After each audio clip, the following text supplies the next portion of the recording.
తెలంగాణ ముఖ్యమంత్రి రేవంత్ రెడ్డి మాటలు బాగా చెబుతారని కేంద్ర హోంశాఖ సహాయ మంత్రి కరీంనగర్ బీజేపీ ఎంపీ బండి సంజయ్ విమర్శించారు. సిరిసిల్ల జిల్లా కేంద్రంలోని శాంతినగర్లో బీజేపీ జెండాను ఆవిష్కరించి ఎన్నికల ప్రచారాన్ని ప్రారంభించిన ఆయన రేవంత్ సర్కార్పై విమర్శలు గుప్పించారు. సీఎం రేవంత్ రెడ్డి విధిలేక రాష్ట్ర ప్రభుత్వ ఉద్యోగులకు ఒక్క డిఏ మాత్రమే ప్రకటించారని, అయితే ఉద్యోగుల పట్ల నిజమైన ప్రేమ మాత్రం లేదన్నారు. రాష్ట్రంలో 6 డిఏలు పెండింగ్లో ఉండడం ఆర్థిక మాంద్యానికి నిదర్శనమని వ్యాఖ్యానించారు. రాష్ట్ర ఆర్థిక పరిస్థితి దారుణంగా ఉందని ప్రభుత్వం బహిరంగంగా అంగీకరించాలని డిమాండ్ చేశారు.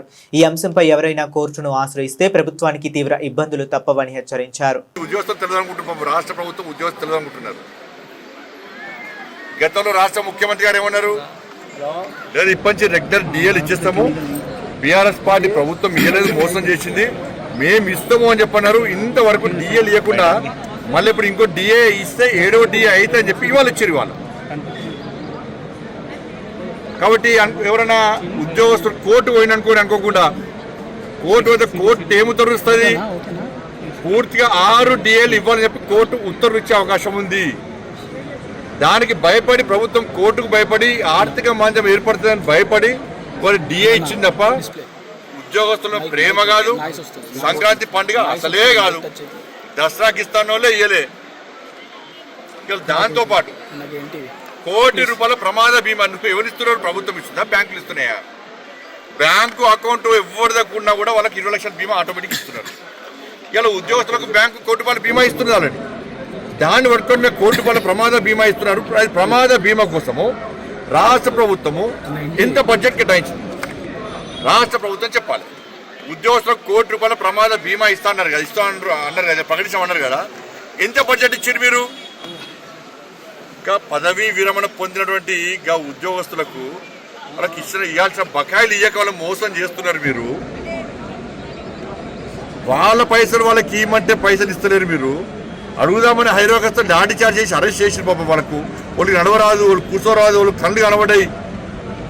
పదవీ విరమణ పొందిన వాళ్ళు ఏ వయసులో ఉంటారు? వాళ్ళు యువకులకు ఉంటారు. ప్రభుత్వం ఏమన్నా వాళ్ళు పదవీ విరమణ పొందిన తర్వాత పైసలు వస్తే పిల్లల పెన్లో ఓ ఇల్లు కట్టుకోవచ్చు, అప్పులు తీర్చచ్చు, పిల్లలకు ఉపాధి కల్పించవచ్చు, పెళ్లిళ్ళు చేయొచ్చు అని చెప్పి వాళ్ళు భావిస్తే వాళ్ళు మా హక్కుల కోసం మా పైసలు మా కీరని హైదరాబాద్కి వస్తే వాళ్ళ మీద ముసళ్ళ మీద పాపం వయసు నిండిన వాళ్ళ మీద కూడా లాఠీ చార్జ్ చేసి అరెస్ట్ చేస్తే వాళ్ళకి ఇవ్వాల్సిన పైసలు ఇది బీమా ఇస్తారట, ప్రమాద బీమా అంటే డిఏ ఇస్తారట. రాష్ట్ర ప్రభుత్వానికి చిత్తశుద్ధి ఉంటే,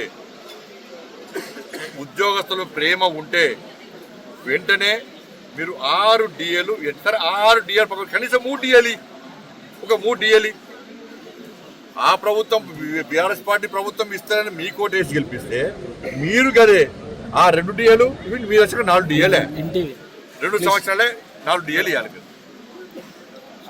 పెన్షన్ పైసలు ఇస్తలేరా, రిటైర్మెంట్ పైసలు ఇస్తలేరా, ఫీజు రిమెంట్ ఇస్తలేరా? ఇలా మున్సిపాలిటీస్లకు ఒక్క పైసా ఇచ్చినా మీరు శ్వేతపత్రం విడుదల చేయరు.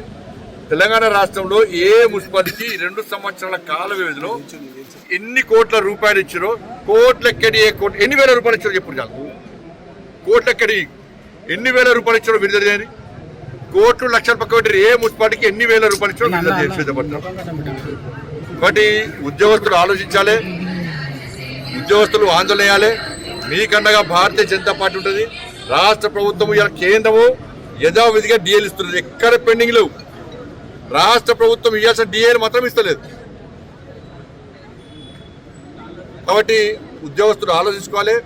మున్సిపల్ ఎన్నికల్లో మీరు నిక్కచ్చిగా పనిచేయండి, నిజాయితీగా పనిచేయండి.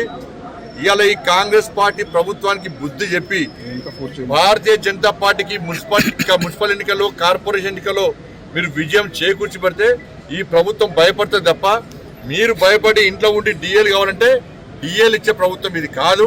రాష్ట్ర ముఖ్యమంత్రి ఒక్క పైసా లేదన్నాడు.